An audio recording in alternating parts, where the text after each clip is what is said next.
किसान, बदलते भारत की शान।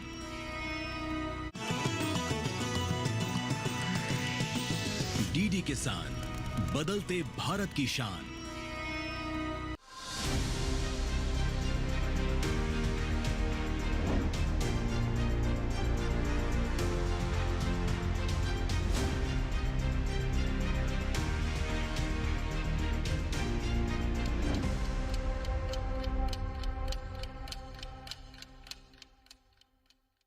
नमस्कार, दूरदर्शन किसान पर कार्यक्रम विचार विमर्श देखना शुरू कर चुके हैं आप, और मैं हूं आपके साथ पुलकित शुक्ला। विचार विमर्श एक ऐसा कार्यक्रम जिसके माध्यम से हम आप तक ऐसी जानकारियां उपलब्ध कराते हैं ताकि आपके जीवन में सकारात्मक प्रभाव पड़ सके। विचार विमर्श के कार्यक्रम का उद्देश्य यही है कि जिन महत्वपूर्ण विषयों पर हम चर्चा करते हैं उनसे जुड़ी हुई तमाम बारीक बातें आप तक पहुंच सकें, और उससे हमारे जो किसान भाई हैं, जो हमारे दर्शक हैं, वो आगे बढ़ सके, उनकी खेती किसानी में परिवर्तन आ सके और वो आगे बढ़कर देश का नाम भी रोशन कर सके। विचार विमर्श में आज हम एक फिर से महत्वपूर्ण विषय लेकर आप सबके सामने हाजिर हैं। दोस्तों, आज हम बात करेंगे कृषि शिक्षा के बारे में। और जैसे कि हम सब जानते हैं कि शिक्षा एक ऐसा दीपक है जिसके जलने से आसपास का जो अंधियारा होता है वो मिट जाता है। शिक्षा के जरिए हम न केवल अपने आप को बल्कि आसपास के कई ऐसे लोग हैं या ऐसे कई क्षेत्र हैं जहां पर हम प्रकाश का या फिर ज्ञान का प्रकाश पहुंचाकर अपने जीवन के साथ साथ औरों के जीवन को भी रोशन कर सकते हैं। आज हम बात करेंगे कृषि शिक्षा के बारे में। दोस्तों, कृषि एक ऐसा क्षेत्र है जिसमें करीब 46% लोग ऐसे हैं जो कृषि पर निर्भर हैं या कृषि से जुड़े हुए हैं। लेकिन कृषि के क्षेत्र में कितने लोग आगे बढ़ पाते हैं, कैसे वो व्यवसाय में आगे आते हैं या कृषि को किस व्यवसाय के रूप में आगे लेते हैं, कहीं ना कहीं ये चिंता का विषय हमारे आज के समय में बना हुआ है। कृषि के क्षेत्र में क्या संभावनाएं हैं और कैसे आगे आकर कृषि के क्षेत्र में आजकल युवा हैं या ऐसे बहुत से लोग हैं जो बहुत कुछ स्थापित कर रहे हैं, अपने आप को एक सफल किसान के रूप में भी स्थापित कर रहे हैं। लेकिन जब कृषि शिक्षा की बात आती है तो कहीं ना कहीं सोचने का विषय हो जाता है कि कृषि शिक्षा आज हमारे समाज में या हमारे लोगों में चर्चा का विषय नहीं है, या लोगों का रुझान उतना उस लेवल पर क्यों नहीं है। जब शिक्षा की बात आती है तो लोग इंजीनियर, डॉक्टर ही क्यों बनना चाहते हैं, कृषि के क्षेत्र में लोग आगे क्यों नहीं आना चाहते। इन तमाम पहलुओं पर हम आज चर्चा करेंगे और इन तमाम सवालों को अपने खास पैनल के जरिए जानने की कोशिश करेंगे। तो आज इस खास कार्यक्रम में खास पैनल कौन सा है, एक बार उनसे भी मैं आपका तारुफ करा देता हूं। सबसे पहले आज हमारे साथ मौजूद हैं हिमांशु सिंह सागर जी, दिल्ली हाईकोर्ट के अधिवक्ता हैं, ऑर्गेनिक फार्मर भी हैं। सर, आपका बहुत स्वागत है। इसके साथ ही हमारे साथ डॉक्टर प्रवीण कुमार जैन जी हैं, एसोसिएट प्रोफेसर हैं इग्नूस दिल्ली से, आपका भी सर बहुत स्वागत है। और इसके साथ ही हमारे साथ डॉक्टर BS तोमर जी हैं, हेड प्रोफेसर हैं, अध्यक्ष हैं शाकीय विज्ञान संभाग से, IRI पूसा नई दिल्ली से। सर, आपका भी स्वागत है। और आज का जो हमारा विषय है कि कृषि शिक्षा कितनी महत्वपूर्ण है, क्या संभावनाएं हैं, क्या चुनौतियां हैं, इस पर हम विस्तार से जानकारी लेंगे। लेकिन उससे पहले कृषि शिक्षा से जुड़ी हुई एक खास रिपोर्ट पर नजर डाल लेते हैं।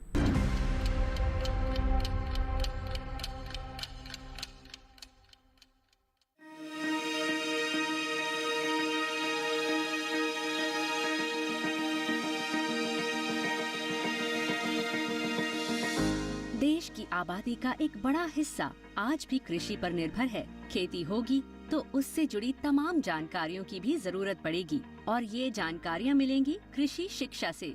जब हम कृषि शिक्षा में अपना करियर बनाएंगे तो किसानों तक खेती के लिए जरूरी जानकारियाँ और नई नई तकनीकों का ज्ञान पहुँचा पाएंगे। बता दें कि आज कृषि के क्षेत्र में परंपरागत खेती करने के अलावा तमाम तरह के करियर विकल्प सामने आ रहे हैं। ये ऑप्शन न केवल जॉब के बेहतर विकल्प दे रहे हैं, बल्कि इसमें अच्छी खासी सैलरी भी मिलती है।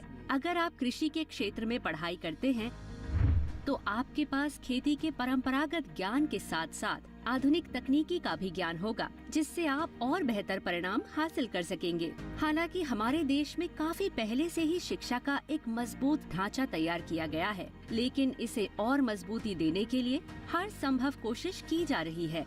कृषि शिक्षा के क्षेत्र में विद्यार्थियों की दक्षता और क्षमता पर पहले से ज्यादा ध्यान दिया जा रहा है।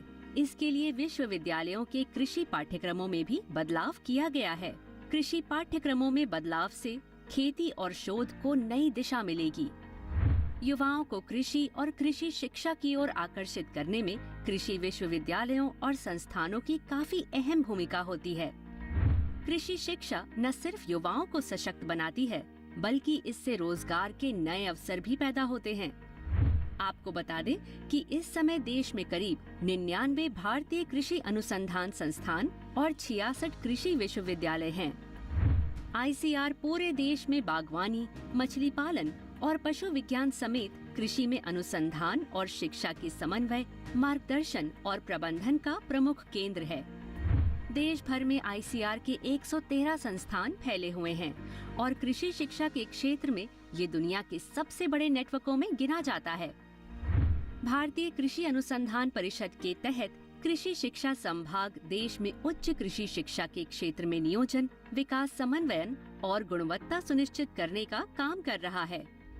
ये काम भारतीय कृषि अनुसंधान परिषद द्वारा कृषि विश्वविद्यालयों, राज्य कृषि विश्वविद्यालयों, समतुल्य विश्वविद्यालयों, केंद्रीय कृषि विश्वविद्यालय और कृषि संकाय वाले केंद्रीय विश्वविद्यालयों की भागीदारी और प्रयत्नों से किया जाता है।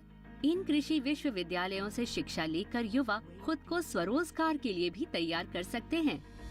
कृषि शिक्षा पाकर युवा अनाज, फल, सब्जियों, दूध से बने उत्पादों, नकदी फसलों, मछली पालन, मुर्गी पालन और मशरूम उत्पादन के क्षेत्र में स्वरोजगार पैदा कर सकते हैं। इनके अलावा आप कृषि शिक्षा लेकर एग्रीकल्चर इंजीनियर, एग्रीकल्चरल व प्रोबेशनरी ऑफिसर और एग्रीकल्चरल स्पेशलिस्ट आदि भी बन सकते हैं।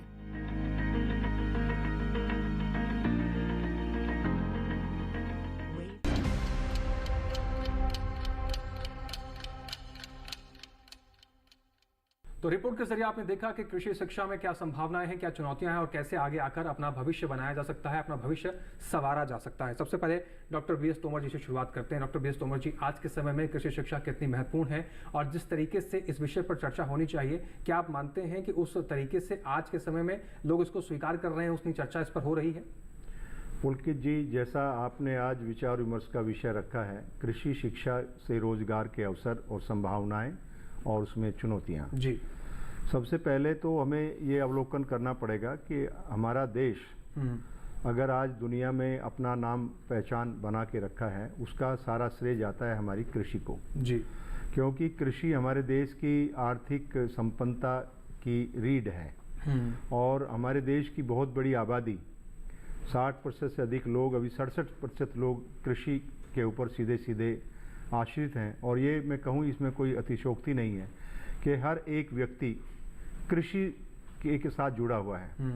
कृषि में जो हमारे उत्पादन हो रहे हैं, चाहे वो खाद्यान्नों का उत्पादन है, बागवानी फसलों का उत्पादन है, मत्स्यकी में है, पशुपालन के माध्यम से दूध के उत्पादों में है, मसालों में है, या और दूसरे व्यवसाय हैं, उनके माध्यम से हर व्यक्ति लाभान्वित होता है। तो कृषि एक गांव के जीवन यापन का माध्यम ही नहीं है, ये पूरे देश की आबादी के यापन और उसके पालन का एक माध्यम है।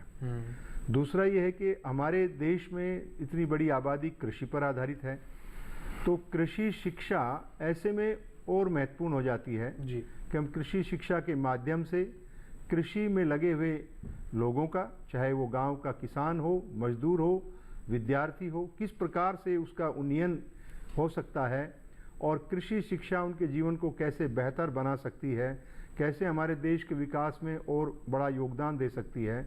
और वर्तमान में आप देखेंगे कि जो हमारी कृषि का हमारे देश की जीडीपी में जो कंट्रीब्यूशन है वो दिन प्रतिदिन घट रहा है जी। उसका मतलब ये नहीं समझा जाना चाहिए कि इसकी कृषि की महत्ता कम हो रही है, क्योंकि अनुपातिक रूप से जो दूसरे व्यवसाय हैं या दूसरे जो उद्योग हैं उनमें भी प्रगति हो रही है। तो आपस में तुलनात्मक रूप में देखेंगे तो कृषि का आज 14.5% के आसपास हमारी जीडीपी में योगदान है, लेकिन हमारी कृषि कितनी बड़ी आबादी को पोषित कर रही है, ये हम सबके लिए गौरव का विषय है जी। तो ऐसे में हमारी कृषि को सहायता देना, उसका कृषि शिक्षा को बढ़ावा देना और कृषि शिक्षा से पैदा होने वाली जानकारी किसान तक पहुँचे, किसान उसका इस्तेमाल करे, इस्तेमाल करके उसका उत्पादकता बढ़े, प्रति इकाई क्षेत्रफल की, और उसको आर्थिक लाभ मिले और हमारा जो उपभोक्ता है उसको बेहतर गुणवत्ता का, उन्नयन का उत्पाद उनको उपलब्ध हो सके, ताकि उनका स्वास्थ्य बेहतर हो सके। साथ ही साथ हमें कृषि विकास के साथ साथ जो हमारा वातावरण का प्रभाव है उसको भी हमको देखना है कि हमारा वातावरण किस प्रकार से बेहतर रह सकता है। उसी तरह से कृषि शिक्षा में नए आयाम जोड़ने की आवश्यकता है। उनसे जो जानकारियाँ उत्पादित होती हैं या उनका सृजन होता है, उनका इस्तेमाल करके कृषि क्षेत्र को और खेती शिक्षा को और बेहतर तरीके से हमें आगे ले जाने की आवश्यकता है। जी, डॉक्टर प्रवीण जी का रुख कर लेते हैं। डॉक्टर प्रवीण जी, जिस तरीके से महत्वपूर्ण बातें और विस्तार से डॉक्टर वी.एस. तोमर जी ने समझाया, अगर आपसे हम पूछते हैं तो आपके नज़रिए में कृषि शिक्षा का क्या महत्व आप देखते हैं? देखो, हम जब कृषि क्षेत्र की बात करते हैं तो जो पिछले 20-25 वर्षों की हम बात करें तो कृषि क्षेत्र में काफ़ी उन्नति हुई है। हमारा उत्पादन भी बढ़ा है, हमारी उत्पादकता भी बढ़ रही है समय के साथ साथ। और जो हम किसानों की बात करें तो किसानों का एक रुझान सिर्फ उत्पादन बढ़ाने की तरफ नहीं है आजकल उनका रुझान है कि कैसे आमदनी बढ़ाई जाए कृषि क्षेत्र में। तो कृषि क्षेत्र में आमदनी बनाने के लिए हमें ज़रूरी है कि कृषि क्षेत्र की जितनी भी जो जानकारी है उत्पादन से, जो हमारी टेक्नोलॉजी की बात करें, टेक्नोलॉजी के साथ साथ ज़रूर है कि जो कैसे मार्केटिंग विपणन किया जा सकता है, अच्छे तरीके से विपणन किया जा सकता है। साथ ही साथ कृषि क्षेत्र की हम बात करें तो कृषि के जो किसान का एक जो खेत है, खेत के बाहर क्या क्या कृषि से संबंधित संभावनाएं, उनकी जानकारी भी किसानों को होना जरूरी है। और जब कृषि क्षेत्र की हम बात करें तो उस कृषि क्षेत्र में मानव विकास की बात करें तो इस क्षेत्र में अभी काफ़ी काम करने की ज़रूरत है, क्योंकि हम देखें कि कृषि शिक्षा को एक बस ओनली एक हम रोजगार की तरह दृष्टि से देखते हैं, जबकि कृषि शिक्षा को हमने देखना चाहिए समेकित दृष्टि से देखना चाहिए कि कृषि शिक्षा को बढ़ावा देने से कृषि क्षेत्र में विकास होगा। कृषि क्षेत्र में विकास होगा तो हमारा जो औद्योगिक क्षेत्र है उसमें भी विकास होगा। साथ ही साथ जो हमारी जो 140 करोड़ हमारी जनसंख्या होने वाली है, उन 140 लोगों के स्वास्थ्य की बात होगी, उनके भरण पोषण की बात होगी, तो कृषि शिक्षा को बढ़ावा देना बहुत ही आवश्यक है। जी, हिमांशु जी का रुख कर लेते हैं। हिमांशु जी, आप पेशे से अधिवक्ता हैं और ऑर्गेनिक खेती भी करते हैं। जी, मैं आपसे जानना चाहता हूं कि अधिवक्ता होने के नाते और कहाँ एक कोर्ट में दलील देने वाला व्यक्ति ऑर्गेनिक खेती की तरफ कैसे रुझान आपका हुआ, कहाँ से आपको प्रेरणा मिली, कैसे आपको ख्याल आया कि इसके अलावा भी ऑर्गेनिक खेती है या फिर इस तरह की खेती एग्जिस्ट करती है, क्योंकि काफ़ी लोग हमारे आसपास के ऐसे हैं जिनको पता भी नहीं कि ऑर्गेनिक खेती होती क्या है। जी पुलकित जी, बहुत अच्छा सवाल आप पूछ रहे हैं। मेरे पास ज़मीन कुछ पुश्तैनी भी थी, कुछ मैंने खुद भी खरीदी सन 2009 में, लेकिन मैंने उस पर ज़्यादा ध्यान नहीं दिया क्योंकि मैं अपने खुद के व्यवसाय से, अपने खुद के सर्विस से बहुत व्यस्त था। लेकिन 2019 में हम सब लोगों ने कोविड का समय देखा। जी, बहुत बुरा समय था और उस वक्त ये पता लगा कि अच्छे खाना खाने से ही आप एक अच्छी सेहत पा सकते हैं और ऐसी आपदाओं से, ऐसी विपत्तियों से आप निजात पा सकते हैं। तो तब लगा कि चलिए कुछ खेती करी जाए। कोई जानकारी नहीं थी मेरे घर में, मेरे बड़ों ने कभी किसी ने खेती नहीं की थी। सब रोज़गार में थे, सब सर्विस में थे।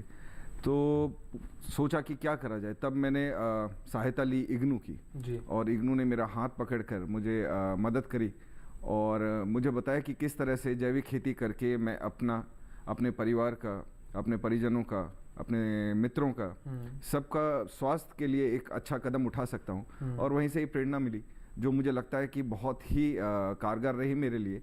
और आज मैं इस स्थिति में हूँ कि मैं ना केवल अपने परिवारजनों और अपने मित्रों के लिए ये सब्जियाँ उगा रहा हूँ, बल्कि मैं उन्हें मार्केट में सेल भी कर रहा हूँ और उस ज़रिए कुछ और लोगों के घर तक मैं इसकी सुविधा पहुँचा पा रहा हूँ। जी, तो कहीं ना कहीं जो इस कार्यक्रम को दर्शक हमारे देख रहे हैं उनके लिए हिमांशु जी एक ऐसे उदाहरण हैं जो कृषि शिक्षा लेकर आगे बढ़े हैं। और आप जैसे आपने सुना कि न केवल वो सब्जियां उगा रहे हैं बल्कि मार्केट में अपनी सब्जियों को पहुंचा भी रहे हैं और अच्छी खासी आमदनी ले रहे हैं। अधिवक्ता होने के बावजूद भी वो ऑर्गेनिक खेती कर रहे हैं। तो इससे आप समझ सकते हैं कि कृषि शिक्षा का कितना महत्व है। और शिक्षा के जरिए, जैसे कि मैंने पहले भी कहा था कि शिक्षा के जरिए न केवल आप अपने जीवन को रोशन कर सकते हैं बल्कि अपने आसपास के लोगों को भी प्रेरणा दे सकते हैं, उनके जीवन में भी रोशनी ला सकते हैं। बी.एस. तोमर जी का फिर से रुख करते हैं। Doctor BS. जी, हम आपसे समझना चाहते हैं, जब कृषि शिक्षा की हम बात करते हैं तो सबसे पहले लोगों के मन में जो ख्याल आता है कि क्या खेती किसानी करें। क्या कृषि शिक्षा में सिर्फ खेती किसानी सिखाई जाती है या कुछ और भी इसमें सिखाया जाता है? जैसे कि इसमें क्या कोर्सेज हैं, क्या कर सकता है इसमें व्यक्ति? कृषि शिक्षा में हमारे देश में 3 स्तर पे जो अवसर उपलब्ध हैं। पहला तो है कि हम जब उच्च माध्यमिक शिक्षा करते हैं, 12वीं में एग्रीकल्चर विषय के रूप में हम शिक्षा ग्रहण करते हैं, तो हम प्रारंभिक रूप से कृषि के बारे में बहुत सारी जानकारियाँ मिलती हैं, जिसमें शस्य विज्ञान होता है, पशुपालन होता है, कृषि अभियांत्रिकी होता है और उसमें कृषि अर्थशास्त्र है। ये सारे विषय उस स्तर पे बच्चों को पढ़ाए जाते हैं और जब वो ये माध्यमिक शिक्षा पूरी करके स्नातक शिक्षा की तरफ जाते हैं तब उनके पास कई अवसर और उपलब्ध होते हैं। कृषि में स्नातक होने का अवसर उनको होता है या इसके अलावा आजकल बागवानी में भी स्पेशलाइजेशन के रूप में स्नातक उपाधि दी जा रही है और इसके साथ फिशरी के अंदर है, वेटरनरी के अंदर है, डेयरी के अंदर है, डेयरी टेक्नोलॉजी के अंदर है और हमारे ग्रेजुएशन में बहुत सारे प्रबंधन के भी कोर्सेज हैं। ये सारी शिक्षा हमारी उपलब्ध है हमारे लोगों को और इसको हम भारतीय कृषि अनुसंधान परिषद पूरे देश में कृषि शिक्षा को व्यवस्थित करती है। उसके अंतर्गत ग्रेजुएशन में, पोस्ट ग्रेजुएशन में या पीएचडी में किस प्रकार से प्रवेश होते हैं उसकी व्यवस्था भारतीय कृषि अनुसंधान परिषद का जो कृषि शिक्षा प्रभाग है वो इसको देखता है। और पहले तो ये जो स्नातक स्तर के, स्नातकोत्तर के और पीएचडी के जो एग्ज़ाम होते थे वो भारतीय कृषि अनुसंधान परिषद अपने स्तर पे करती थी, लेकिन अब सारे के सारे एग्ज़ाम या तो क्यूट के माध्यम से या एनटीए के द्वारा इनको किया जा रहा है। तो एक तो कृषि के क्षेत्र में स्नातक, कृषि स्नातक, पशुपालन में स्नातक, वेटरनरी में स्नातक, फिशरी में स्नातक, बागवानी में स्नातक और डेयरी के अंदर जी, ये हमारे 4-5 प्रमुख कृषि के स्तंभ हैं जिनमें हमारे जो विद्यार्थी हैं वो स्नातक की शिक्षा प्राप्त करते हैं जी। और हमारे देश में स्नातकों की बहुत बड़ी संख्या है। 1 लाख से अधिक हमारे स्नातक जो हमारे कृषि विश्वविद्यालय हैं या दूसरे विश्वविद्यालय हैं जिनमें कृषि एक विभाग के रूप में पढ़ा जाता है। और एक समय था कि जब कृषि शिक्षा हमारे सिर्फ सरकारी कॉलेजों में या विश्वविद्यालयों में ही उपलब्ध थी, अब प्राइवेट सेक्टर के क्षेत्र भी इस दिशा में अग्रसर हो रहे हैं और स्नातक और स्नातकोत्तर की शिक्षा पे वो विद्यार्थियों को शिक्षा देने का प्रबंध कर रहे हैं जी। तो ये एक बड़ा क्षेत्र है जिसमें हमारे विद्यार्थी कृषि शिक्षा प्राप्त कर सकते हैं जी। महत्वपूर्ण बात आपने बताई डॉक्टर बी एस तोमर जी। फिलहाल एक बार डॉक्टर प्रवीण जी का फिर से रुख कर लेते हैं। डॉक्टर प्रवीण जी, जब हम बात इग्नू की करते हैं और काफ़ी समय से आप इग्नू से जुड़े रहे हैं, जैसे बी एस तोमर जी ने बताया कि स्नातक कर सकते हैं या फिर उससे ऊपर की जो परीक्षाएं हैं या उससे ऊपर के जो कोर्सेज हैं पीएचडी हैं। जब हम बात इग्नू की करते हैं तो इग्नू में क्या क्या ऐसे कोर्सेज अवेलेबल हैं जिसका कोई अगर लाभ उठाना चाहे तो ले सकता है?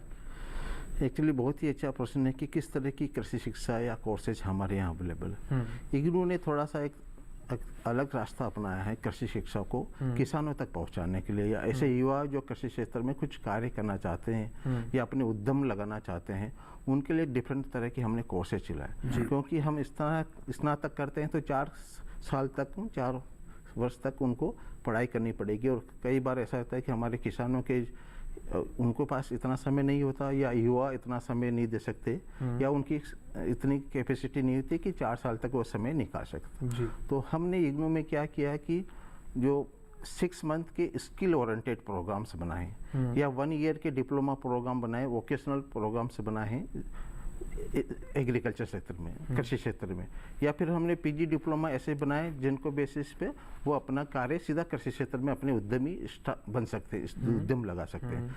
जैसे हम स्किल ओरिएंटेड कोर्सेज की बात करें तो 6 मंथ के कोर्सेज हमने इग्नू में स्टार्ट किए हैं, जैसे कि poultry farming, organic farming, water harvesting and management, beekeeping. तो इस तरह के कोर्सेज हमने स्टार्ट किए इग्नू में।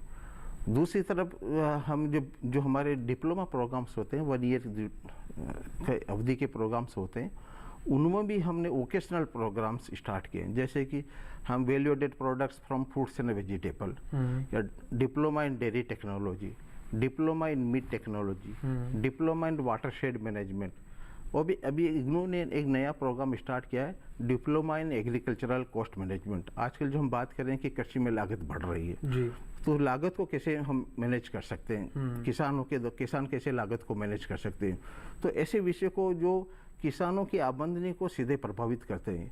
ये किसानों को सीधा रोजगार प्रदान करते, ऐसे कोर्सेज हमने स्टार्ट किए। उसी तरह हमारे पास पीजी लेवल पे भी डिफरेंट प्रोग्राम्स है। पीजी लेवल पे हमने स्टार्ट किया PG diploma in agri business. जो भी हम स्टार्टअप एक्टिविटीज, जो एग्रीकल्चर की अब बात करें कि एग्रीकल्चर में काफ़ी संभावना है, स्टार्टअप्स हम स्टार्ट कर सकते हैं।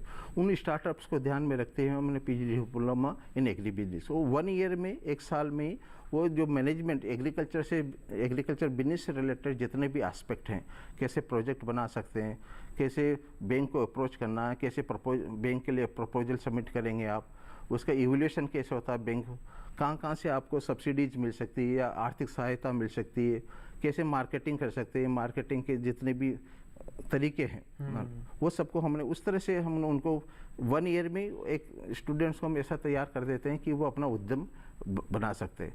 या फिर जो अभी नया प्रोग्राम हमने एग्रीकल्चर में स्टार्ट कर रहे हैं, MBA इन एग्री बिजनेस, वो 2 साल का प्रोग्राम होगा और हमारे जो राज्य के कृषि विश्वविद्यालय वहाँ पर ये प्रोग्राम्स है। लेकिन डिस्टेंस एजुकेशन में पहली बार हम MBA इन एग्री बिजनेस मैनेजमेंट स्टार्ट कर रहे हैं। तो उसमें भी कंप्लीट जो एग्रीकल्चर के क्षेत्र की जितनी भी कंपनियां हैं, सीड कंपनीज हैं या पेस्टिसाइड कंपनीज हैं, जितने भी फूड प्रोसेसिंग की कंपनीज है, उन लोगों को ध्यान में रखते हैं। क्योंकि जो बहुत हम देखते हैं कि बहुत से युवा हैं ऑलरेडी काम कर रहे हैं और उनको, लेकिन वो दक्षता उनके पास नहीं है, वो स्किल्स और नॉलेज जो नहीं है मैनेजमेंट की, प्रबंधन की नॉलेज, उनको ध्यान में रखते हुए हमने ये MBA agri business management start किया।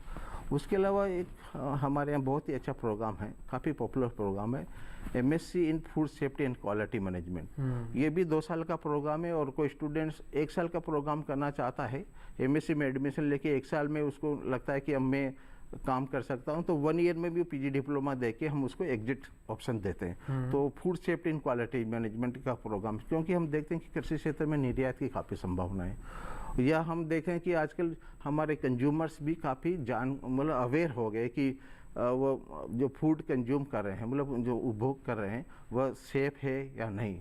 तो उन सब एस्पेक्ट को देखते हुए कंपनीज को भी काफ़ी ध्यान रखना पड़ता है। आजकल हाइजीनिक इश्यूज काफ़ी, उन सबको ध्यान में रखते हुए हमने MSc food safety and quality management, इस तरह के कोर्सेज। तो ये कोर्सेज हमने क्या कर रखा है कि जो आसानी से कम समय में किसानों तक, या जो भी हमारे जो कृषि क्षेत्र में जो जिनकी रुचि है और कृषि क्षेत्र में रोजगार आप करना चाहते हैं, रोजगार लेना चाहते हैं, मैं तो यूँ कहूँगा कि जो रोजगार उत्पन्न करने में जिनका रुचि है, वो लोग हमारे यहाँ के प्रोग्राम्स करते हैं। जी, तो इग्नू में भी अगर देखा जाए तो तमाम तरह के ऐसे प्रोग्राम्स हैं जिसके ज़रिए जो कृषि शिक्षा में अपना इंटरेस्ट दिखा रहे हैं या रुचि लेना चाहते हैं और आगे चलकर कुछ स्थापित करना चाहते हैं, तो इग्नू के ज़रिए भी वो इस कार्यक्रम के दौरान जुड़ सकते हैं और कृषि शिक्षा प्रदान करके आगे बढ़ सकते हैं। फिलहाल हिमांशु जी का रुख कर लेते हैं।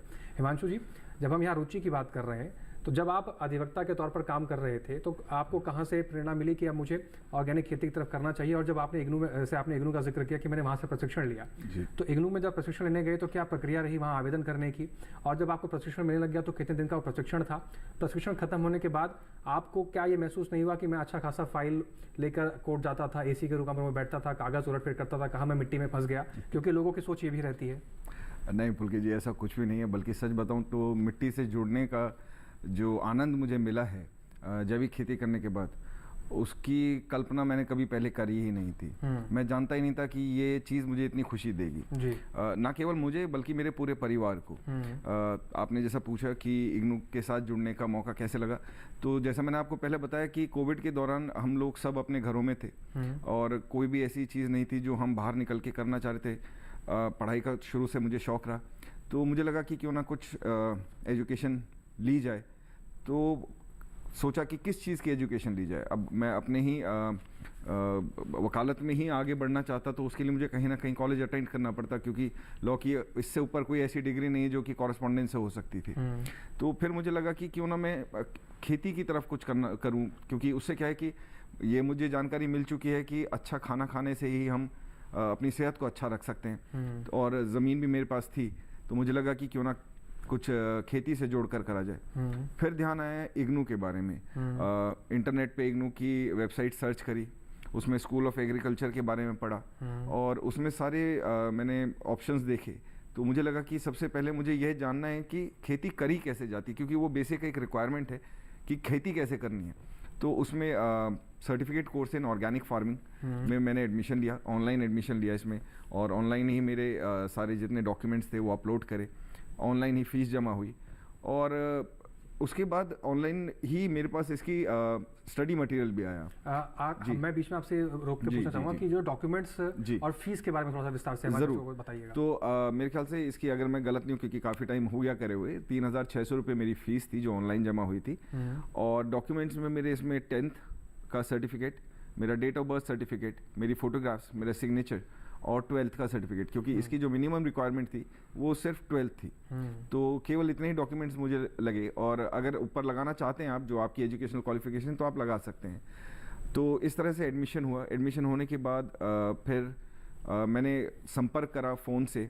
उस वक्त HOD हुआ करते थे डॉक्टर श्री SK यादव जी, उनसे मेरा संपर्क हुआ और उन्होंने मुझे फ़ोन पे काफ़ी अच्छी जानकारी दी। और डॉक्टर PK जैन साहब से भी मेरी बात हुई फ़ोन पर, उनसे भी मुझे काफ़ी जानकारी मिली। फिर धीरे धीरे जैसे ये कोविड का प्रकोप हटा और हम असली खेत में पहुँचे खेती करने के लिए, तो मैं इसे अपनी अपनी बहुत अच्छी किस्मत मानूंगा कि यादव सर मेरे फार्म पर खुद आए, और हमारे बैच के जो स्टूडेंट्स थे उस वक्त ऑर्गेनिक फार्मिंग के, उन सबको मैंने इनवाइट किया। तो एक बहुत अच्छा गेट टुगेदर भी हुआ और एक दूसरे से बहुत सारा ज्ञान भी मिला कि हम क्या चीज़ इसमें कर सकते हैं। और उसी के चलते चलते फिर हमने अपनी पहली, जिसे कहते हैं, प्रोडक्शन ली, जो कि बहुत ही अच्छी थी। धीरे धीरे करते करते वो प्रोडक्शन इतनी इंक्रीज़ हुई कि हमें ऐसा लगने लगा कि अब हमें इसे मार्केट में सेल करना चाहिए। लेकिन फिर हमें ये लगा कि मार्केट में सेल करने का वही दिक्कतें हैं जो कि एक आम किसान को आ रही हैं, जैसे अड़तिया वाला जो एक पूरा सिस्टम बना हुआ है मंडी वाला, और मैं किसी तरह उसे अवॉइड करना चाह रहा था, क्योंकि मैं नहीं चाहता था कि मेरी जो प्रोडक्शन है उसको ऐसे ही कीमत मिले जो कि उसकी वर्थ भी ना हो उसमें जी। तो फिर थोड़ा और अपने दोस्तों से बातचीत करी, तो किसी ने मुझे राय दी कि आप ई-रिक्शा के ऊपर उसको मॉडिफाई करवा के उसमें सब्जियां रखें और डायरेक्ट कस्टमर को बेचें। ये आइडिया, मुझे ये सुझाव बहुत अच्छा लगा और वही मैंने करा। तो दिल्ली द्वारका क्षेत्र में हमने ये ई-रिक्शा पे सब्जियां अपनी लगाईं। इससे ऊपर जो एक अच्छी चीज़ पुलकित जी हमने करी कि हम ये चाह रहे थे कि हम सेल्स पर्सन जो हैं उनको कुछ ऐसा रखें जो कि बहुत बहुत कन्वीनियंटली जिनसे हम लोग बात कर सकें या मुलाकात कर सकें। तो हमने एक अच्छी चीज़ जो करी कि एक NGO है सोशल डेवलपमेंट फाउंडेशन, उनके ज़रिए हमने अपनी ई-रिक्शा कार्ड्स पे जो ट्रांसजेंडर कम्युनिटी है उनके लोगों को इस पे as a salesperson hire करा है।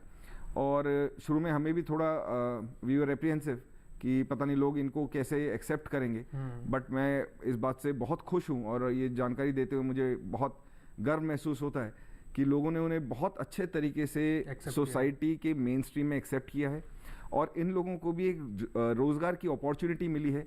इनको भी अब ये लगने लगा है कि they have the calibre and they can do it well.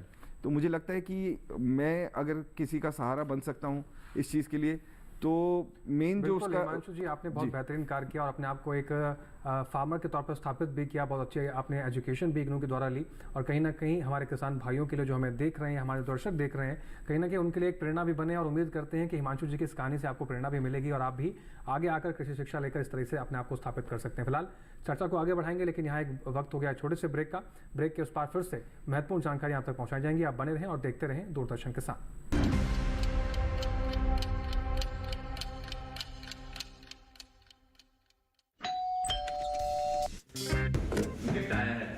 अरे वाह, लेजेंड की बैट। इससे तो मैं खेलूंगा। Future batting legend bat. इसमें जिसका नाम लिखा है बैट उसी को मिलेगी। अरे यार, देखा, अगर इस पे मेरा नाम नहीं लिखा होता तो कितनी दिक्कत हो जाती। इसलिए RBI कहता है बैंक अकाउंट हो या बैंक लॉकर, उसमें नॉमिनी का नाम जरूर दर्ज करें ताकि आपकी जमा पूंजी उसी को मिले जिसे आपने नामित किया है। RBI कहता है जानकार बनिए, सतर्क रहिए।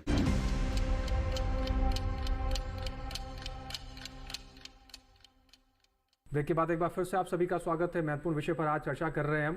कृषि शिक्षा कितनी ज़रूरी है, क्या संभावनाएं हैं, क्या चुनौतियां हैं, तमाम जानकारियां इससे जुड़ी हुई आप तक पहुंचाई जा रही हैं। डॉक्टर BS तोमर जी का रुख कर लेते हैं। डॉक्टर BS तोमर जी, अगर स्नातक की बात करें या फिर उससे ऊपर की शिक्षाओं की बात करें, लेकिन जब इन शिक्षाओं को आवेदन करने की बात आती है, तो जैसे कोई बच्चा +2 पास हुआ है, +2 में उसके पास आर्ट्स रहा है या कॉमर्स रहा है, क्या ये निर्धारित किया जाता है कि इसमें कौन सी स्ट्रीम का बच्चा होना चाहिए, या फिर कोई उम्र निर्धारित की गई है कि इस उम्र से इस उम्र तक के आप आवेदन कर सकते हैं इस कोर्स के लिए, या फिर कोई भी आवेदन कर सकता है? आवेदन की प्रक्रिया क्या है? और इग्नू का तो हमने जानने की कोशिश की है, लेकिन साथ में आपके IRI इंस्टीट्यूट का हम जानना चाहते हैं कि क्या आवेदन प्रक्रिया है, क्या उसमें शुल्क लगता है? देखिए, कृषि में अगर स्नातक का हमको दाखला लेना है तो उसके लिए हमारा 12वीं एग्रीकल्चर से पास होना चाहिए या 12वीं मैथमेटिक्स और बायोलॉजी के साथ उत्तीर्ण होना चाहिए। ये तो न्यूनतम अर्हताएं हैं कृषि स्नातक में जाने के लिए। जहाँ तक बात है जिन बच्चों ने अपनी 12th की शिक्षा कॉमर्स में की है या आर्ट्स में की है, उनकी एलिजिबिलिटी यहाँ नहीं होती है। और एक इसमें न्यूनतम एज तो 18 साल से के आसपास होती है, 18 साल से या उससे ऊपर। उच्चतम आयु का तो कोई वो नहीं है, कैप नहीं है, लेकिन न्यूनतम आयु कोई आजकल बच्चे 17 साल में ग्रेजुएशन में या 15-18 साल में आ जाते हैं। तो उम्र का भी कोई विशेष महत्व नहीं रह जाता, क्योंकि 12वीं जैसे पास की उसके बाद आप एलिजिबल हो जाते हैं ग्रेजुएशन के लिए। और जो फीस है, फीस का स्ट्रक्चर वो वेरिएबल है, फिक्स नहीं है कि भारतीय कृषि अनुसंधान परिषद जब एडमिशन लेती है उसकी फीस का स्ट्रक्चर सबसे न्यूनतम होता है। और फिर कृषि विश्वविद्यालयों के अपने दाखला लेने की प्रक्रिया है, क्योंकि भारतीय कृषि अनुसंधान परिषद सिर्फ 25% जो कुल स्ट्रेंथ है ग्रेजुएशन की, एग्रीकल्चर ग्रेजुएशन की, उनका एडमिशन करता है। और बाकी 75% सीटों का जो चुनाव है वो राज्य के द्वारा किया जाता है। और हर एक राज्य में जो कृषि विश्वविद्यालय हैं उनको हर एक विश्वविद्यालय को वर्ष के आधार पर अवसर दिया जाता है कि वो राज्य स्तर पे कॉमन एंट्रेंस एग्जाम करते हैं और उसके बाद उनके प्रवेश वो संबंधित विश्वविद्यालय उन विश्वविद्यालयों में करता है। जैसे मैं बताना चाहूँगा, उत्तर प्रदेश में 4 कृषि विश्वविद्यालय हैं और उनका लास्ट ईयर जो स्नातक का दाखले की प्रक्रिया आचार्य नरेंद्र देव कृषि विश्वविद्यालय अयोध्या के द्वारा संपन्न हुआ और उन्होंने ही एग्जाम को कंडक्ट किया और उन्होंने ही दाखले की प्रक्रिया को पूरा किया। जी, हमने बहुत महत्वपूर्ण बिंदु उठाया, इस पर भी हम चर्चा करेंगे। और कहीं ना कहीं ये चिंता का विषय भी और चुनौती भी है कृषि शिक्षा के लिए कि आज अगर कोई बच्चा पैदा होता है तो उसके पैदा होने से पहले ही माँ बाप सोच लेते हैं कि बच्चे को इंजीनियर बनाएंगे, डॉक्टर बनाएंगे, पायलट बनाएंगे, लेकिन कोई ये नहीं कहता कि हम अपने बच्चे को कृषि शिक्षा में आगे बढ़ाएंगे। डॉक्टर प्रवीण जी का रुख कर लेते हैं। डॉक्टर प्रवीण जी, जिस तरीके से चुनौतियों की बात तो हो रही है, लेकिन जब हम बात इग्नू की करते हैं तो क्या इग्नू में भी आपको ये देखने को मिलता है कि ग्रामीण क्षेत्र के बच्चे ज़्यादा इंटरेस्टेड होते हैं, शहरी विकास के नहीं हैं? और दूसरी चीज़, जैसे कि हम यहाँ कोर्सेज की बात कर रहे थे, तो जब +2 की हम बात करते हैं तो +2 में क्या आपके यहाँ भी मैंडेटरी है कि बायोलॉजी होनी चाहिए, या फिर किसी भी सब्जेक्ट से बच्चा पास होकर आ सकता है, या किसी भी उम्र का व्यक्ति आके वहाँ शिक्षा ले सकता है? जब हम इग्नू की बात करते हैं तो हमारे यहाँ थोड़ा फ्लेक्सिबल सिस्टम है। फ्लेक्सिबिलिटी मीन्स ऐसा रखा है कि हमने कोई हमारा एज कोई ऐसा क्राइटेरिया नहीं होता। हमारे यहाँ बच्चे कम उम्र से लेकर, एक मेरा स्टूडेंट है वो 83 ईयर्स का है, वो FCI से रिटायर्ड, तो उनका इंटरेस्ट था कि एग्रीकल्चर पॉलिसी पढ़ना है तो इसलिए हमारे एडमिशन ले लिया। तो हमारे यहाँ हमने ओपन रखा है, बस उनका इंटरेस्ट होना चाहिए कृषि क्षेत्र में आना है, क्योंकि हम देखते हैं कि आजकल वह सब्जेक्ट की या वो विषय की सीमाएं नहीं रही है। आजकल सभी विषयों का एक कंट्रीब्यूशन है एक कृषि क्षेत्र में भी।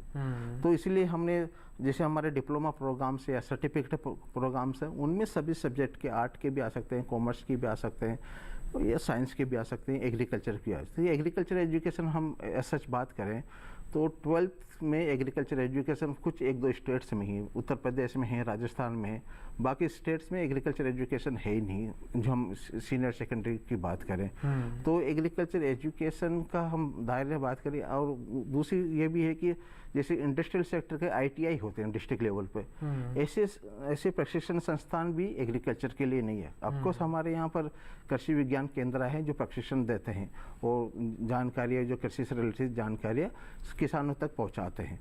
तो उस तरह की प्रॉब्लम्स हमारे इग्नू में नहीं है। हमने इवन हमारा MBA प्रोग्राम में उसमें भी हमने एडमिशन सब सब्जेक्ट के लिए ओपन रखा है। और साथ में जो नॉन एग्रीकल्चर के स्टूडेंट हैं, नॉन एग्रीकल्चर के ग्रेजुएट्स हैं, वो उनके लिए हमने अलग से एग्रीकल्चर के कोर्सेज, बेसिक कोर्सेज डिजाइन किए ताकि वो एग्रीकल्चर की जानकारी भी हो, किस तरह की फसल हैं, फील्ड क्रॉप्स हैं, बागवानी की फसलें हैं, उन स्पाइसेस क्रॉप्स है, एनिमल हस्बेंड्री भी होता है। तो नॉन एग्रीकल्चर ग्रेजुएट्स के लिए हमने स्पेशल एग्रीकल्चर के कोर्सेज इंट्रोड्यूस किए हैं ताकि उनको एग्रीकल्चर की जानकारी भी हो। तो हमने सब्जेक्ट को एज सच ओपन रखा है।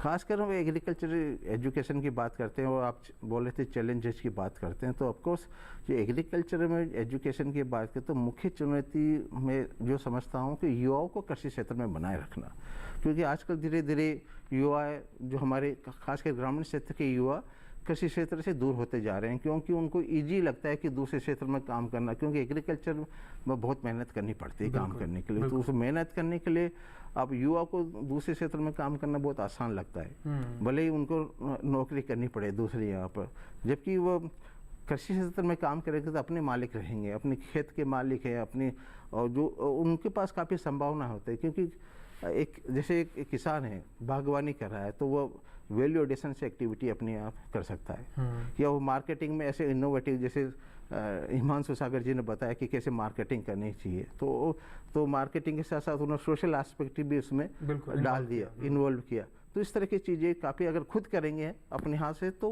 उसमें काफ़ी संभावना है। तो इस तरह की और खासकर ऑफकोर्स ग्रामीण क्षेत्र के लोग काफ़ी इंटरेस्ट ले रहे हैं, लेकिन आजकल मैं एक नया ट्रेंड देख रहा हूँ एग्रीकल्चर में, काफ़ी नए जो अच्छे युवा जो IIM IIT से ग्रेजुएट है वो भी एग्रीकल्चर सेक्टर में आ रहे हैं और टेक्नोलॉजी को साथ में लेके आ रहे हैं। बिल्कुल। उससे भी एक नया अपॉर्चुनिटी, संभावनाएं एग्रीकल्चर सेक्टर में धीरे धीरे आ रही है। बिल्कुल। हिमांशु जी, आपने तमाम बातें सुनी कि जिस तरीके से ग्रामीण और शहरी क्षेत्र की बात हुई, क्योंकि आप दिल्ली हाई कोर्ट से हैं और आपने बताया कि आपका कोई भी परिवार का व्यक्ति पहले से खेती से नहीं जुड़ा हुआ था, लेकिन आपने उस सोच को बदला और खेती से जुड़े। लेकिन जब बात आजकल के बच्चों की करते हैं, जैसे मैंने कहा अभी पहले भी कहा कि हाँ, बच्चा पैदा होने से पहले डिसाइड कर लिया जाता है कि हम इसको इंजीनियर बनाएंगे, डॉक्टर बनाएंगे। तो इसको आप कितने चैलेंज के रूप में देखते हैं और इस सोच को कैसे बदला जाए कि कृषि क्षेत्र में भी अपार संभावनाएं हैं? एक डॉक्टर इंजीनियर के अलावा भी एक ऐसा सेक्टर है जिसमें आगे आकर बहुत कुछ किया जा सकता है।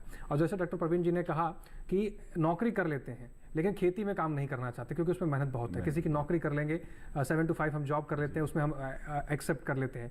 और कहीं ना कहीं इस एक्सेप्ट पर भी देखने की ज़रूरत है कि क्या युवाओं को या फिर अब किसानों को ये लगने लगा है कि खेती में उतनी संभावनाएं नहीं रही हैं या उतनी इनकम नहीं की जा सकती है? पुलकित जी, बहुत अच्छा और मुझे लगता है बहुत अनिवार्य सवाल है ये इस वक्त, इस दौर का, कि क्यों हम एग्रीकल्चर की तरफ अपना रुझान नहीं कर रहे हैं या आने वाली पीढ़ियां इस तरफ क्यों नहीं देख रही हैं। पुलकित जी, अगर मैं बताऊं तो शुरू में शायद मेरा भी कोई ऐसा रुझान नहीं था, ये तो वक्त ऐसा आया कोविड का कि मेरा इंटरेस्ट बना। लेकिन अब मैं आपको बताऊं कि इस इंटरेस्ट को बनने के बाद मुझे लगता है कि कृषि के क्षेत्र में अपार संभावनाएं हैं, ना केवल खेती से जुड़ी बल्कि इसकी एलाइड एक्टिविटी, जैसा कि प्रोफेसर साहब ने बताया, डॉक्टर साहब ने भी बताया कि एग्री बिजनेस हुआ, जैसे कि आपका मछली पालन हो गया, आपका बी कीपिंग हो गया, गोट फार्मिंग हो गया, और ये सब ऐसी चीज़ें हैं जो कि आज का युवा अपने रोज़मर्रा के काम के साथ साथ पैरेलली भी कर सकता है। और ये कोई बहुत मुझे लगता है कोई बहुत बड़ा टास्क नहीं है, it's not a Herculean task. अगर हम अपना टाइम मैनेजमेंट सही रखें तो ये चीज़ बहुत आराम से संभव है, और जैसे कहते हैं कि आपका एक अनदर सोर्स ऑफ इनकम बन जाता है। और मुझे ऐसा लगता है कि कुछ समय के बाद आपको ऐसा लगेगा कि आपका जो पैरेलल सोर्स ऑफ इनकम है इसको आप as a main source of income करना चाहेंगे। मैं कई ऐसे युवा को जानता हूँ जो मेरे साथ जुड़कर जिन्होंने प्रशिक्षण लिया गोट फार्मिंग का, मथुरा में इंस्टीट्यूट है वहाँ से, और उन्होंने ज़्यादा नहीं 10 बकरियों से शुरू किया। आज वो कम से कम उनकी 300 से 400 बकरियां हैं और पर मंथ लाखों की कमाई है। और उन्होंने अपना मेन ऑक्यूपेशन छोड़ के, दिल्ली की या गुड़गांव की MNCs की नौकरी छोड़ के, जिसमें वो रोज़ सुबह और शाम ट्रैफिक जाम में फंसते थे, अब वो एक फार्म हाउस में रह रहे हैं, अपना अच्छा जीवन व्यतीत कर रहे हैं, और सबसे इम्पोर्टेंट बात जो है कि एक स्वस्थ जीवन व्यतीत कर रहे हैं। मुझे ऐसा लगता है कि हम लोगों को भी थोड़ा इस तरफ देखना चाहिए, इस तरफ का विचार बनाना चाहिए कि ये सब चीज़ें संभव हैं। बिल्कुल। सिर्फ एक अपॉर्चुनिटी की हमें ज़रूरत है और जिस दिन वो हमें मिलेगी उसको हमें छोड़ना नहीं चाहिए, ऐसा मेरा मानना है। जी, और अपॉर्चुनिटी के साथ साथ अगर हम बात करें हिमांशु जी, तो कहीं ना कहीं जो शिक्षा की हम बात कर रहे हैं जी। और जो करीब करीब अगर हम देखें तो हमारे भारत में करीब 600 से ज़्यादा ऐसे प्रशिक्षण केंद्र हैं, ऐसे कृषि विज्ञान केंद्र हैं और आईआईटी के इंस्टीट्यूट हैं जिसके जरिए किसानों को प्रशिक्षित किया जा रहा है कि आप आगे आइए, हम बैठे हैं आपकी मदद के लिए, आपको हर एक जानकारी उपलब्ध कराएगी जिससे कि आपकी ज़मीन से सोना उगलेगा। और कहीं ना कहीं हमारे पुराने ज़माने में हम गाने भी सुनते थे कि हमारे देश की सोना उगले, मिट्टी सोना उगले और हीरे मोती, तो कहीं ना कहीं वो सही साबित होता था। लेकिन आज इस सोच को बदल दिया गया है, क्योंकि आज जैसे डॉक्टर साहब ने बताया कि बहुत से ऐसे ऑप्शंस हो गए हैं। लेकिन एक बार फिर से सोचने का विषय ज़रूर है और एक बार फिर से विचार करने का ज़रूर विषय है कि क्यों खेती की तरफ दोबारा से रुख किया जाए। और ऐसी अपार संभावनाएं हैं, न केवल हम धान उगा के, न केवल गेहूं उगा के, ऐसे बहुत से सेक्टर हैं जैसे आपने बताया पोल्ट्री फार्मिंग है, फिशिंग है, ऐसे बहुत से सेक्टर हैं जो बहुत तेज़ी से भी ग्रो कर रहे हैं। तो कहीं ना कहीं बस ज़रूरत है एक सोच बनाने की और उस चीज़ में रुचि दिखाने की। फिलहाल चर्चा का विषय यहाँ पर जारी है, एक ब्रेक के लिए रुकेंगे, आप बने रहें और देखते रहें दूरदर्शन के साथ।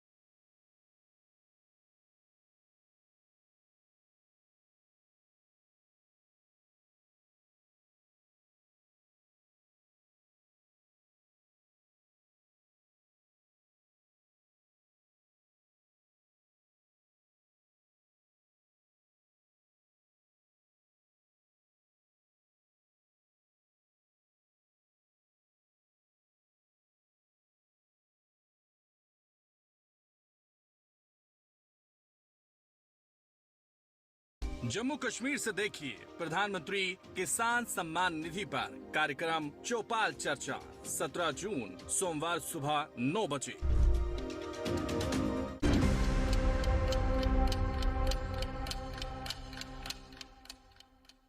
ब्रेक के बाद एक बार फिर से आप सभी का स्वागत है। कार्यक्रम विचार विमर्श देख रहे हैं आप। एक महत्वपूर्ण विषय जिसका नाम है कृषि शिक्षा पर हम आज चर्चा कर रहे हैं। कृषि शिक्षा कितनी महत्वपूर्ण है, क्या चुनौतियां हैं, इसके बारे में अभूतपूर्व जानकारियां आप तक पहुंचाई जा रही हैं।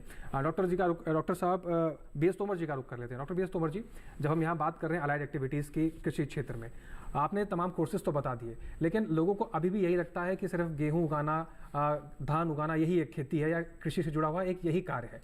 लेकिन हम आपसे जानना चाहते हैं कि इसके अतिरिक्त जो युवा हैं या फिर जो किसान हैं वो और क्या क्या संभावनाएं इसमें देख सकते हैं, जैसे प्रोसेसिंग यूनिट भी लगाई जा सकती है, इस तरह की बहुत सी संभावनाएं, थोड़ा विस्तार से आप बताइए। देखिए, कृषि के क्षेत्र में जो एलाइड सेक्टर्स हैं उनमें बहुत संभावनाएं हैं और इस दिशा में बहुत सारा काम, मूल्य संवर्धन की अगर हम बात करें, फूड प्रोसेसिंग में काफ़ी हमारे देश ने प्रगति की है और भी संभावनाएं हैं, क्योंकि जितना हमारे देश में उत्पादन होता है हम उसका अभी 4% के आसपास ही प्रोसेसिंग कर पाते हैं। और उसका कारण ये भी है कि हमारी बड़ी आबादी ताज़ा खाना पसंद करती है जी, फ्रेश फूड चाहिए। ये हमारी एक सोच है और एक बेहतर सोच है, प्राकृतिकवादी सोच है। लेकिन जब हम तुलना करते हैं अपनी यूरोपियन देशों से या विकसित देशों से, अमेरिका से, जापान से, चीन से, तो वहाँ पे जो मूल्य संवर्धन की व्यवस्था वो ज़्यादा बड़ी है जी। तो हम चाहते हैं कि भाई हमारे देश में मूल्य संवर्धन भी हो और जो उसमें फसल उपरांत के बाद जो नुकसान होते हैं उनको कम किया जाए। जैसे मैं तो बागवानी का विशेषज्ञ हूँ, हमारे यहाँ ये माना जाता है कि 15 से 25% के आसपास बागवानी के उत्पाद पैदा होने के बाद नष्ट हो जाते हैं। और अगर उनको मूल्य देखते हैं तो उनकी मूल्य कई यूरोपियन देशों की खेती से कहीं ज़्यादा हमारे यहाँ उत्पादन होने के बाद नुकसान होता है। तो एक तो हमारे देश में ये संभावना है कि हम जो प्रोसेसिंग का सेक्टर है उसमें और आगे हम बहुत सारे अवसरों को तलाश सकते हैं, नए उत्पाद बनाने की, उनको नुकसानों कम करने की, जो हमारे वेस्ट हैं वेस्ट को वेल्थ में बदलने की, ये एक संभावना। दूसरी जो है, अगर हम ग्रास रूट लेवल पे देखते हैं, जो हम बागवानी की बात करें तो पौध उत्पादन, सीडलिंग प्रोडक्शन का संरक्षित अवस्थाओं में एक अवसर युवाओं के लिए हो सकता है।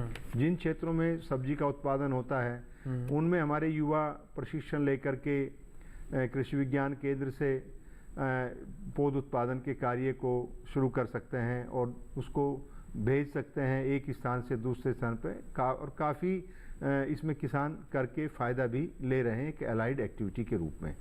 दूसरा जो है, अभी हमारे देश में बागवानी में जैसे हम सब्जियों की बात करते हैं, कुल बागवानी का हमारा जो अमृतकाल के लक्ष्य निर्धारित किए हैं वो 700 मिलियन टन के किए हैं और अभी हम 435 मिलियन टन के आसपास हमारे उत्पादन का स्तर है। हमें इस दिशा में और आगे बढ़ना है, तो हमें ये व्यवस्था कृषि शिक्षा के माध्यम से ही संभव हो सकती है कि हम अपने लक्ष्यों को निर्धारित समय के अंदर प्राप्त कर लें, क्योंकि जिस प्रकार से हमारे देश की आबादी में आशातीत वृद्धि हुई है जी, और बढ़ती हुई आबादी को पोषण देने के लिए, भरपेट भोजन देने के लिए, संतुलित भोजन देने के लिए हमारे सामने चुनौती है और कृषि ही उसको उत्तर देगी और कृषि के विकास को एक नई दिशा देने की आवश्यकता है। तो एक तो हमारा जो युवा है वो जा सकता है पौध उत्पादन के ऊपर, दूसरा संरक्षित खेती के ऊपर जा सकता है। संरक्षित खेती एक समूह के रूप में अगर अपनाई जाए तो वो एक सफल आयाम हो सकता है। अगर हम उसको एकल रूप में देखते हैं, सिंगल यूनिट लगती है, तो वो आर्थिक रूप से उतनी प्रबंधन के हिसाब से, मार्केटिंग के हिसाब से और हर तरह से वो एक अच्छा विकल्प नहीं है।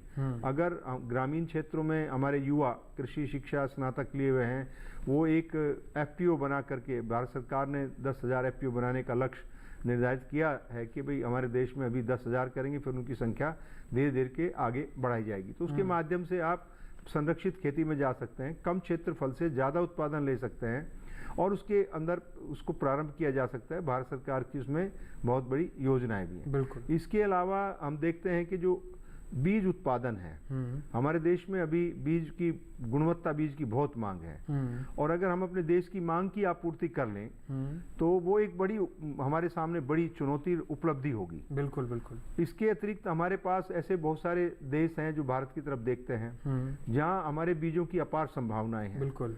तो सीड के एक्सपोर्ट का भी हमारे पास संभावना है।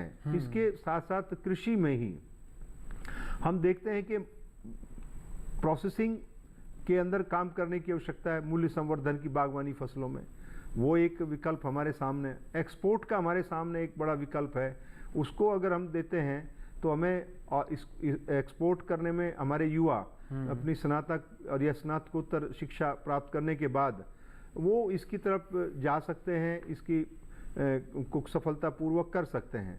और इसके बाद जो है हम जा सकते हैं ऑर्गेनिक उत्पादन के ऊपर और ऑर्गेनिक सब्जी उत्पादन के ऊपर। ऑर्गेनिक फसल उत्पादन, हमारे अधिवक्ता महोदय इस विषय में आए हैं और ये हमारे लिए एक बड़ा मतलब अनोखा अनुभव होता है कि जो लोग कृषि से जुड़े हुए नहीं हैं, दूसरे व्यवसायों के लोग भी कृषि में आ रहे हैं। इसका मतलब कुछ ना कुछ कृषि के अंदर ऐसा आकर्षण तो है जो आकर्षित करती है। अभी प्रवीण जैन जी ने भी कहा कि IIM पढ़े हुए, आज सुबह ही मेरे पास मेरे कार्यालय में एक युवती जो PhD की बागवानी में सोलन से और एक युवा जो NIT अहमदाबाद से इंजीनियरिंग करके और प्राइवेट सेक्टर में नौकरी करके वो बागवानी के क्षेत्र में ऑर्गेनिक उत्पादन के लिए ऊना हिमाचल प्रदेश में करना चाहता है। तो ये जो एक सोच आई है, लेकिन यहाँ एक मैं अंतर देखता हूँ कि जो हमारे कृषि के स्नातक हैं वो इन विकल्पों को अपनाना नहीं चाहते। बिल्कुल। और जो दूसरे क्षेत्र के लोग हैं वो बिल्कुल बिल्कुल रुचि दिखा रहे हैं के क्षेत्र में, चाहे वो पशुपालन में हो, पोल्ट्री के अंदर हो या हमारे मूल्य संवर्धन में हो या ऑर्गेनिक उत्पादन में हो। बिल्कुल डॉक्टर तोमर जी, आप बिल्कुल सही कह रहे हैं कि जो दूसरे क्षेत्र के लोग हैं वो ऐसे बहुत से उदाहरण हैं। रोजमर्रा का अगर हम अखबार उठा के देखें तो ऐसे बहुत से उदाहरण देखने को मिलते हैं, ऐसी बहुत सी खबरें हमारे आसपास देखने को मिलती हैं कि दूसरे क्षेत्र के लोग कृषि से जुड़ते हैं, विदेशों से लोग वापस आके कृषि से जुड़ रहे हैं और लाखों करोड़ों का टर्नओवर कमा रहे हैं।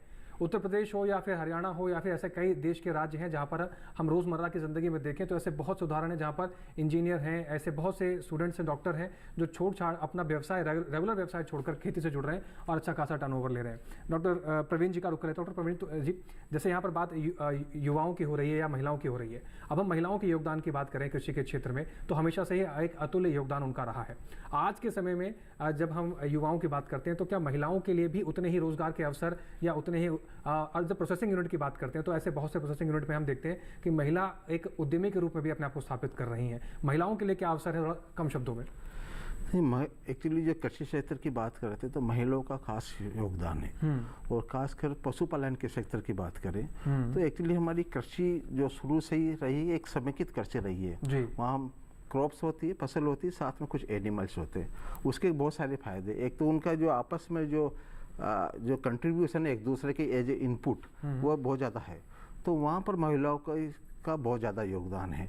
साथ में साथ जो प्रोसेसिंग की बात कर रहे हैं, मूल्य संवर्धन की बात कर रहे हैं, वहाँ पर महिलाओं का बहुत ज़्यादा योगदान। और खासकर हम देखते हैं कि ग्रामीण महिलाएं भी काफ़ी इनोवेटिव है, और एक्चुअली वो भी काफ़ी जागरूक है कैसे हम परिवार की आमदनी बढ़ाई जाए। तो वो छोटे छोटे काम ऐसे करते हैं, जैसे कुछ एनिमल्स की प्रोसेसिंग, उनके मार्केटिंग, मिल्क की मार्केटिंग, प्रोसेसिंग घर पर किया जा सकता है आराम से। तो उस तरह की काफ़ी संभावना है महिलाओं के लिए, और उससे महिलाओं का एक तरह से एम्पावरमेंट भी होगा। बिल्कुल। तो कहीं ना कहीं महिलाओं के लिए भी अपार संभावनाएं हैं, और तमाम ऐसे अवसर हैं जो खेती किसानी से जुड़कर आगे आकर अपने आप को स्थापित कर सकती हैं। और बहुत सी ऐसी महिला उद्यमी हैं जिनके दूरदर्शन किसान के कार्यक्रम के माध्यम से कई ऐसी महिला उद्यमियों के बारे में हम आपको बताते भी रहते हैं कि किन्होंने कहाँ से शुरू कर आज कहाँ पहुँची हैं। तो अगर महिलाएं किसान भी हमें इस कार्यक्रम को देख रही हैं तो वो भी कृषि शिक्षा लेकर आगे बढ़ सकती हैं, और बहुत सी ऐसी संभावना है जिसको वो सही साबित करते हुए न केवल अपने बल्कि आसपास की महिलाओं के जीवन को भी आगे बढ़ा सकती हैं। हिमांशु जी का रुख कर लेते हैं। हिमांशु जी, एज अ उद्यमी, आप एक उद्यमी के रूप में आज अपने आप को स्थापित कर चुके हैं। क्या चुनौतियां आपने देखी, क्या संभावनाएं आप आगे के लिए देख रहे हैं, और जो आपको इस कार्यक्रम के माध्यम से देख रहे हैं उनके लिए आप क्या संदेश देना चाहेंगे? पुलकित जी, सबसे पहले तो मैं ये बताऊंगा कि सिर्फ एक उद्यमी होना अपने आप में एक बहुत बड़ी चीज़ नहीं है, लेकिन किसी का सहारा बनना वो एक बहुत अनिवार्य चीज़ है। और मुझे ऐसा लगता है कि वो सहारा हम सब के लिए सिर्फ कृषि है, क्योंकि कृषि एक ऐसी चीज़ है जिससे कोई भी व्यक्ति जोड़ सकता है। अभी जैसे आपने बात करी महिला किसान की, मुझे ऐसा लगता है कृषि ही एक ऐसा क्षेत्र है जो कि जेंडर बायस्ड नहीं है। कोई भी, जैसे अभी मैंने आपको उदाहरण दिया कि हमारे जो कार्ड्स हैं उसमें हमने ट्रांसजेंडर कम्युनिटी के लोगों को एज सेल्स पर्सन्स रखा है। तो मुझे ऐसा लगता है कि कृषि ही एक ऐसा क्षेत्र है, संभव है, जहाँ पर कि कोई भी अपनी मेहनत से, जी भेदभाव नहीं है, अपनी मेहनत से आगे बढ़ सकता है। बिल्कुल। अब बात करते हैं दिक्कतों की, तो हाँ, कई दिक्कतें आई। कई दिक्कतें ऐसी आई कि जैसे हमें छोटे मोटे लाइसेंसेस की ज़रूरत थी। वहाँ पर मेरा अधिवक्ता होना, मैं कहूँगा कि काम आया, क्योंकि पेपर वर्क मेरा थोड़ा ठीक था जी। और ये अगर दिक्कतें आगे किसी को आ रही हैं तो मैं चाहूँगा कि आप अगर मुझसे संपर्क करना चाहें तो मैं अपना ईमेल आईडी ज़रूर यहाँ पर दूंगा। किसी को भी कोई लीगल हेल्प की ज़रूरत हो कृषि से रिलेटेड, मैं उसकी मदद करने के लिए तैयार हूँ।